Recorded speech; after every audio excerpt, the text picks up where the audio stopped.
तो बच्चों, स्वागत करता हूँ आप सभी का आज की एक और नई क्लास में। तो आज का क्लास जो है हमारा जीके जीएस बेस्ड पे है। ठीक है, उससे पहले जीके जीएस जो कि हम एज़ यूजुअल करते आ रहे हैं। ठीक है, 20 क्वेश्चंस आज की क्लास में रहने वाले हैं। और एक और इम्पॉर्टेंट चीज़ आपको बता दूं साथ ही में, लेवल जो है थोड़ा सा मॉडरेट लेवल के क्वेश्चन रहेंगे। ठीक है, ज़्यादा बिल्कुल ईजी भी नहीं रहेंगे, थोड़े मॉडरेट रहेंगे, क्योंकि ईजी वाले जो क्लासेस थे वो हम अब तक करते आए हैं, कर चुके हैं। अब आगे से एग्ज़ाम के हिसाब से हम अपनी जो है क्लास वो चलाएँगे। ठीक है, तो चलते हैं फर्स्ट क्वेश्चन की ओर। पहला क्वेश्चन देखिए, विच of the following pair of cellular organelle name is correct.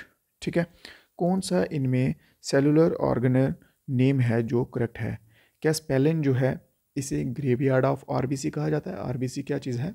RBC है रेड ब्लड सेल। ठीक है, क्या ऐसे ग्रेवयार्ड ऑफ आरबीसी कहा जाता है, या फिर ऐसे नॉट्स जो है इसे नेचुरल पेसमेकर ऑफ हार्ट कहा जाता है। ठीक है, पेसमेकर जो होता है ये हार्ट में एक चीज़ होती है। ठीक है, जिसमें आप धड़कन कह सकते हैं या आरटीएम कह सकते हैं। ठीक है, तो क्या ये दोनों सही हैं या दोनों गलत हैं? ठीक है, तो ऑप्शंस के अकॉर्डिंग बताना है।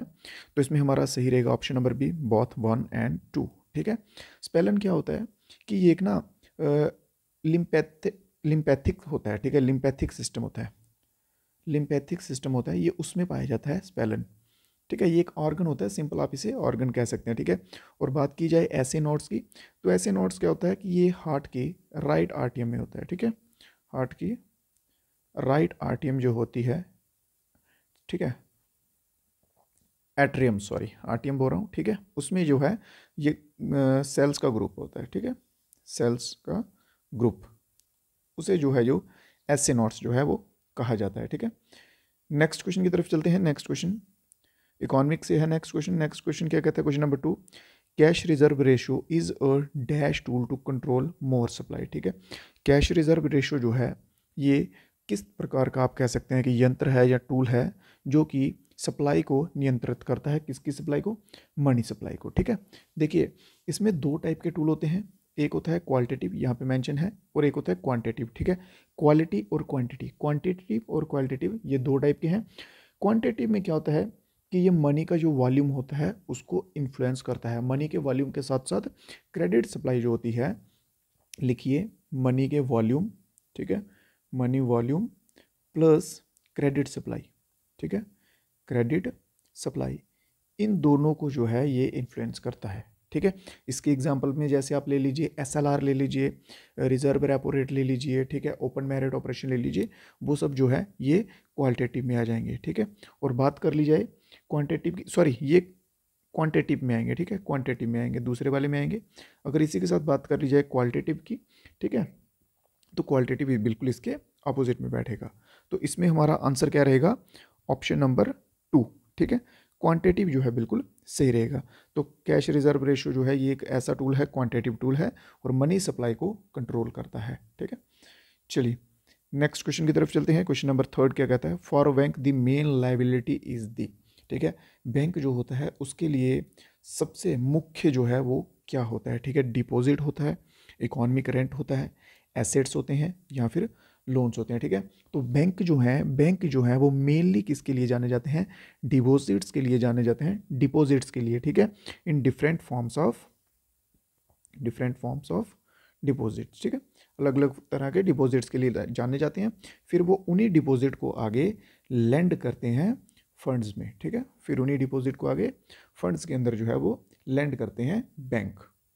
अगला क्वेश्चन क्या कहता है? नेक्स्ट क्वेश्चन है, ज्योग्राफी से एक क्वेश्चन आया है। ठीक है, विच of the following is a type of earthquake wave. ठीक है, इनमें से कौन सी एक जो है वो अर्थक्वेक भूकंप तरंग जो है उसका प्रकार है? ठीक है, डी वेव, पी, बी, या फिर सी।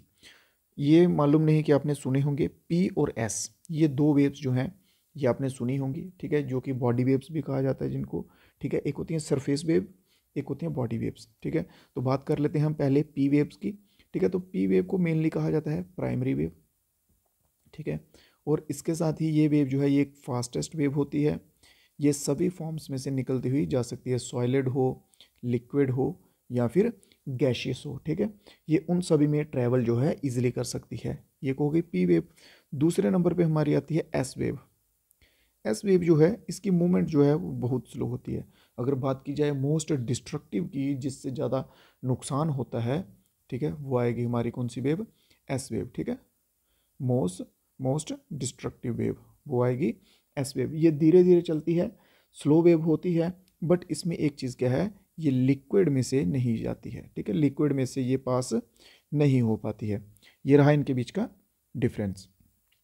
नेक्स्ट क्वेश्चन देखते हैं। इसी के साथ एक चीज़ और ध्यान रखिए, कोई भी अगर आपको कोई क्वेश्चन में डाउट रहता है, कोई क्वेश्चन समझ नहीं आता है, तो डेफिनेटली कमेंट बॉक्स में बता दीजिएगा, ठीक है। और इसके सिवा जो कुछ आपसे आंसर पूछता हूँ या कुछ आपको आंसर्स मालूम होते हैं, वो भी साथ साथ में जो है कमेंट बॉक्स में बताते जाइएगा।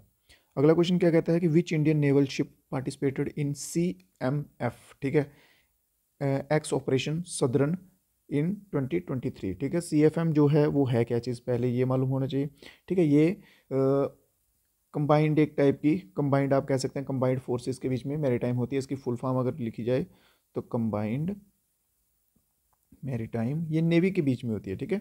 ये नेवी के बीच में होने वाली एक एक्सरसाइज है, ठीक है, एक्सरसाइज जो है, ठीक है। तो ये जो है ये कौन से INS पे होती है, ठीक है। इसमें कौन सा INS जो शिप है, इंडियन नेवल शिप है, वो यूज़ में आता है। तो ये आता है ऑप्शन नंबर C हमारा बिल्कुल सही हो जाएगा, ठीक है। सुनियाना जो है, INS सुनियाना, ऑप्शन नंबर C जो है बिल्कुल सही रहेगा हमारा। तो ये कौन एक्सरसाइज ये वाली है जो कौन करते हैं, ये करते हैं नेवी पर्सन्स। नेक्स्ट क्वेश्चन की ओर चलते हैं। क्वेश्चन नंबर 6 क्या कहता है, Nepal is a neighbouring country of India is located to the dash of India. Nepal आप सभी को मालूम है, नेपाल हमारा भारत का पड़ोसी देश है। क्वेश्चन में ये पूछा गया है कि वो भारत के किस दिशा की ओर है, ठीक है, ईस्ट, नॉर्थ, साउथ या फिर वेस्ट। तो बात कर ली जाए नॉर्थ की, तो नॉर्थ कौन सी, ओ सॉरी नेपाल की बात कर ली जाए तो नेपाल आता है नॉर्थ में, ठीक है। तो ऑप्शन नंबर B जो है हमारा इसमें बिल्कुल सही रहेगा, ठीक है। बात कर ली जाए नेपाल की कैपिटल की, चलिए भाई ये आपके लिए होमवर्क पूछ रहा हूँ। चलिए नेपाल की मैं बता देता हूँ, काठमांडू है, और बताता हूँ आगे, ठीक है, उसमें आपको होमवर्क दूंगा। और ईमानदारी के साथ जिस जिस बच्चे को आता होगा होमवर्क में बताते जाना है, ठीक है, कमेंट बॉक्स में। नेपाल आ गया हमारा पड़ोसी देश, इसके सिवा आ जाता है भूटान, आ जाता है, कौन सा आ जाता है, भूटान। तो भूटान की क्या है, भूटान की आ जाती है थिम्पू, गॉट इट, भूटान की क्या आती है, थिम्पू। फिर एक आ जाता है हमारा श्रीलंका, ठीक है, श्रीलंका आ गया हमारा। तो श्रीलंका की क्या आ गई, कोलंबो कोलंबो आ गई श्रीलंका की। और इसके सिवा बांग्लादेश आ गया, बांग्लादेश की ढाका आ गई। चाइना आ गया, चाइना की आ गई बीजिंग। चलिए एक हमारा और सबसे प्यारा जो है पड़ोसी देश, पाकिस्तान, ठीक है। पाकिस्तान की जो कैपिटल है वो क्या है, वो आपको कमेंट बॉक्स में बतानी है भाई। पाकिस्तान की कैपिटल कमेंट बॉक्स में सभी बच्चे बताएं, ये है आपका होमवर्क का पहला क्वेश्चन, ठीक है। चलिए सभी बच्चे जो हैं वो आंसर आने दीजिए कि पाकिस्तान की जो कैपिटल है वो क्या है।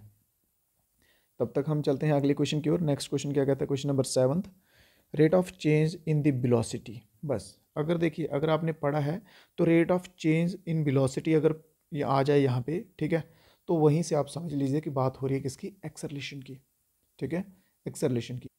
जहाँ पर भी ऐसा दिखे rate of change in velocity, तो एक्सेलरेशन अगर आपको कहीं दिख जाता है तो डेफिनेटली उसकी तरफ भाग जाइए। तो एक्सेलरेशन है ऑप्शन नंबर C। क्वेश्चन पूरा पढ़ लेते हैं।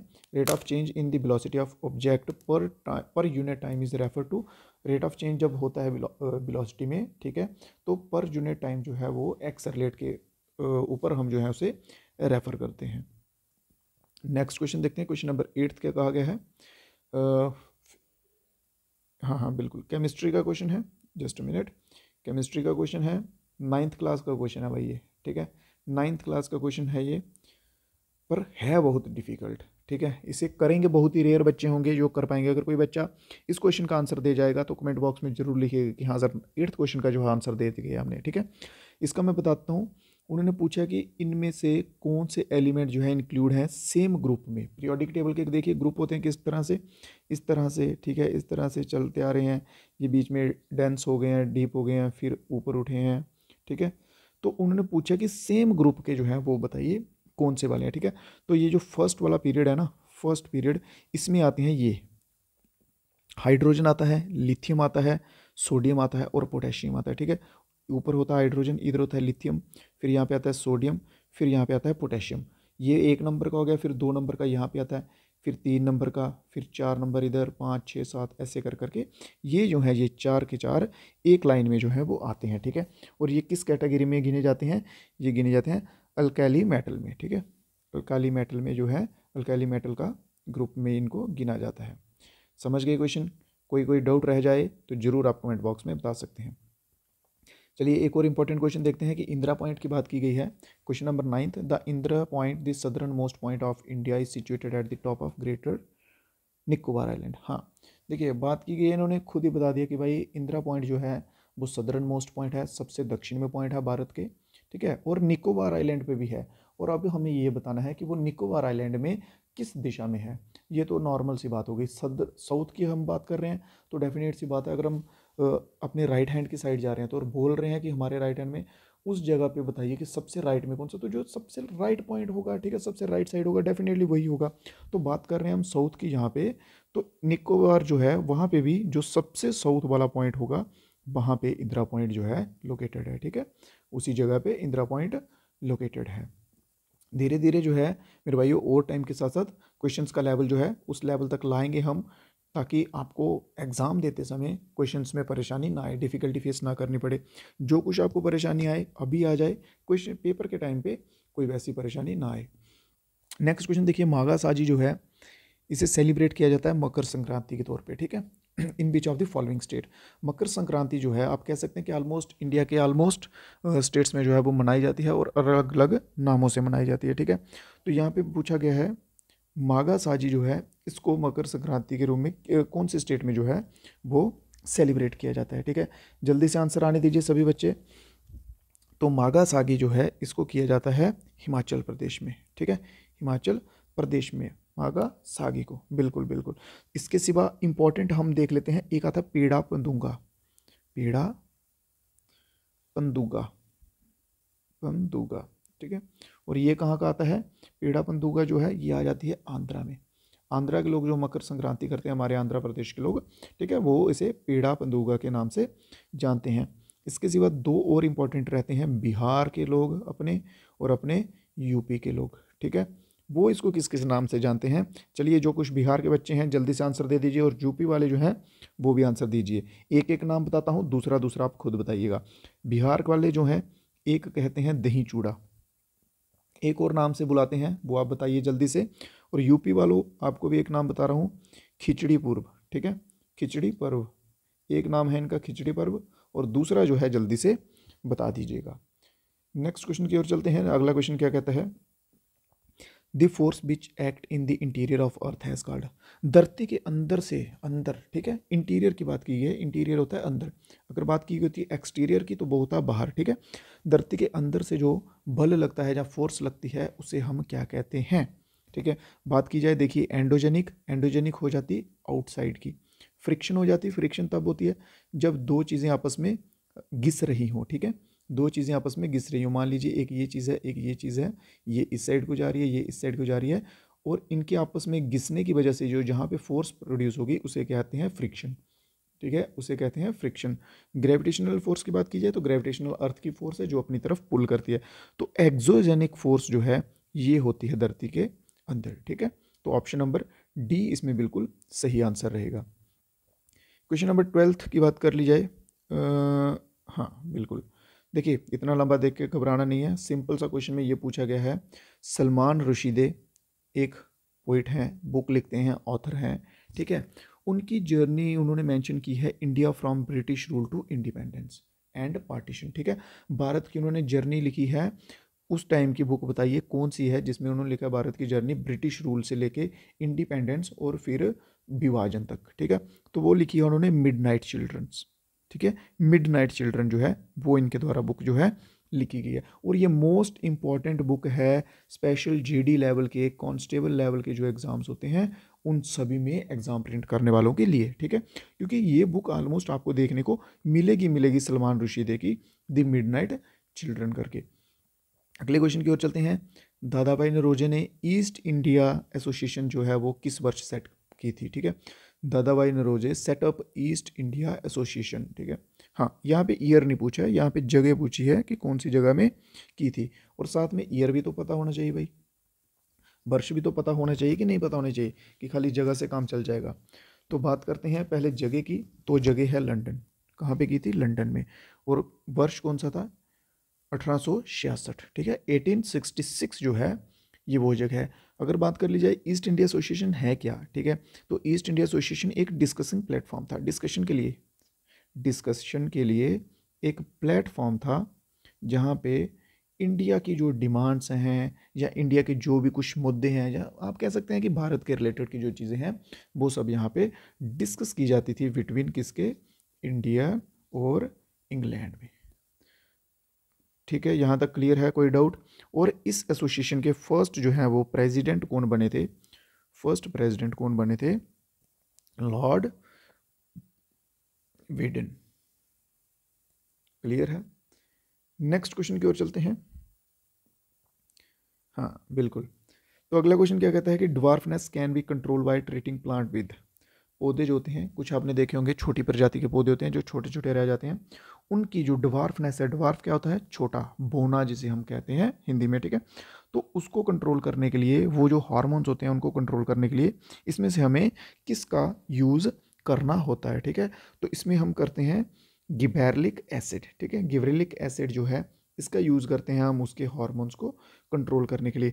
और अगर ग्रोथ, प्लांट के ग्रोथ हार्मोन्स की बात की जाए, कुटोकिन, ठीक है, ऑप्शन नंबर ए कुटोकिन जो है ये प्लांट के ग्रोथ हार्मोन्स होते हैं, ग्रोथ हार्मोन्स होते हैं, ठीक है, तो ऑप्शन इसमें हमारा बी जो है बिल्कुल सही रहेगा।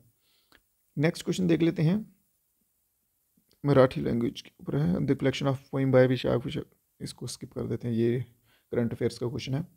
कुछ करंट अफेयर के क्वेश्चन टाइप हो जाते हैं तो जो कोई करंट अफेयर का होगा उसको हम इजीली स्किप कर सकते हैं, कोई इशू की बात नहीं, ठीक है। तो बात की जाती है यहाँ पे rural landless labour employment guarantee programme जो है वो कौन से 5 ईयर प्लान में स्टार्ट हुआ था। 5 ईयर प्लान की बात की जाए 1951 को स्टार्ट हुए थे, ठीक है, और 2012 में लास्ट 5 ईयर प्लान था जो कि 2017 में जाके ख़त्म होना था, ठीक है, बट उसके बाद में गवर्नमेंट चेंज हो गई थी 2014 में, तो उसके बाद जो है ये प्लान कंप्लीट नहीं हो पाया था, ठीक है, तो 2014 तक, उसके बाद इनको नीति आयोग में कन्वर्ट कर दिया गया है। इसके बीच में बहुत से क्वेश्चन बनते हैं 5 ईयर प्लान्स के ऊपर, होगा पॉसिबल तो इसके ऊपर मैं एक अलग से 5 ईयर प्लान्स के ऊपर वीडियो ला दूंगा ताकि आपके सारे क्वेश्चन जो है वो क्लियर हो जाए एक ही में, ठीक है। तो बात की जाए तो labour landless labour employment guarantee programme जो है ये 6th 5 ईयर प्लान के अंदर चला था। तो 6th 5 ईयर प्लान जो है मेरे भाइयों ये किस वर्ष से किस वर्ष था, 1980 से लेके 1985 तक जो है 6th 5 ईयर जो प्लान जो है वो चला था। इस टाइम पे प्रधानमंत्री कौन थी, इंदिरा गांधी, ठीक है, श्रीमती इंदिरा गांधी जो है इस टाइम पे प्रधानमंत्री थी। फिर उसके बाद में ये जो प्रोग्राम है, ठीक है, landless labour employment guarantee scheme, इसको राजीव गांधी जी के द्वारा चेंज किया गया था, ठीक है, और इसका नाम रखा गया था जवाहर रोजगार योजना, जवाहर रोजगार योजना जो है इसका नाम रखा गया था।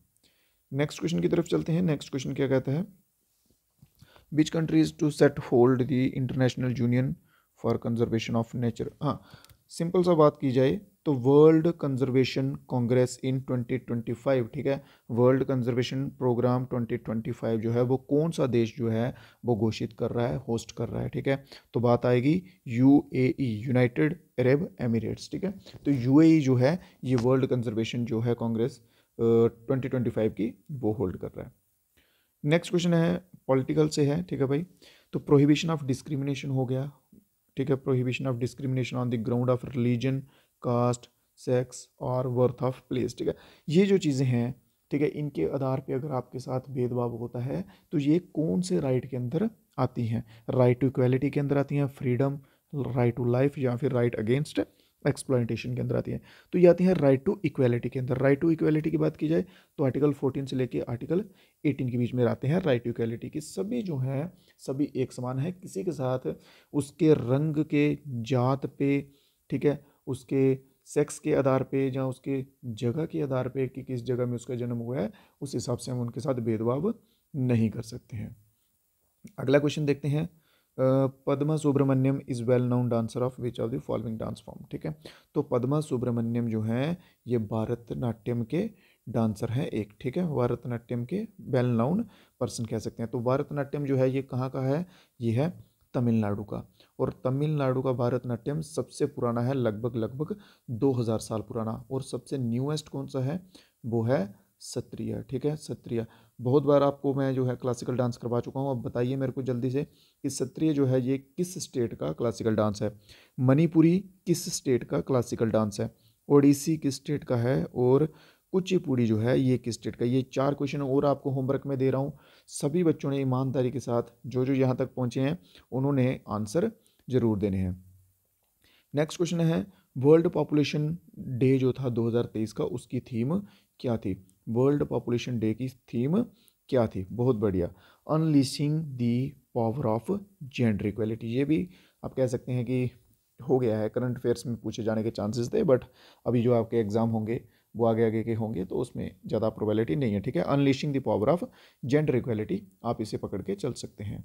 तो आज की क्लास के जो क्वेश्चंस थे 20 क्वेश्चन हो चुके हैं। सभी दोस्तों ने ईमानदारी से अपने कमेंट बॉक्स में आंसर बता देने हैं कि कितने क्वेश्चंस गए हैं। और एक चीज़ मेरे को और कन्फर्म कीजिए कि क्वेश्चंस का लेवल जो है वो इस लेवल तक ठीक है कि कम ज़्यादा करने की ज़रूरत है। और कोई डाउट रह जाए, कोई कुछ हो, तो आप कमेंट बॉक्स में बता सकते हैं। डिस्क्रिप्शन में लिंक दिए रहेंगे, वहाँ पे आप जुड़ सकते हैं। इंस्टाग्राम हो गया, व्हाट्सएप हो गया, टेलीग्राम हो गया, वो ग्रुप्स आपको रहेंगे। वहाँ पे आपको पीडीएफ वगैरह, अपडेट वगैरह जो है वो टाइम टू टाइम मिलते रहते हैं। तो दीजिए इजाज़त, मिलेंगे नई वीडियो में कुछ नए क्वेश्चंस के साथ। तब तक के लिए जय हिंद, जय भारत। और जाते जाते चैनल को सब्सक्राइब कर दीजिएगा मेरे भाई, जो कुछ लोग नए हैं, और वीडियो को भी लाइक करें और अपने दोस्तों के साथ शेयर कर दें। Thank you.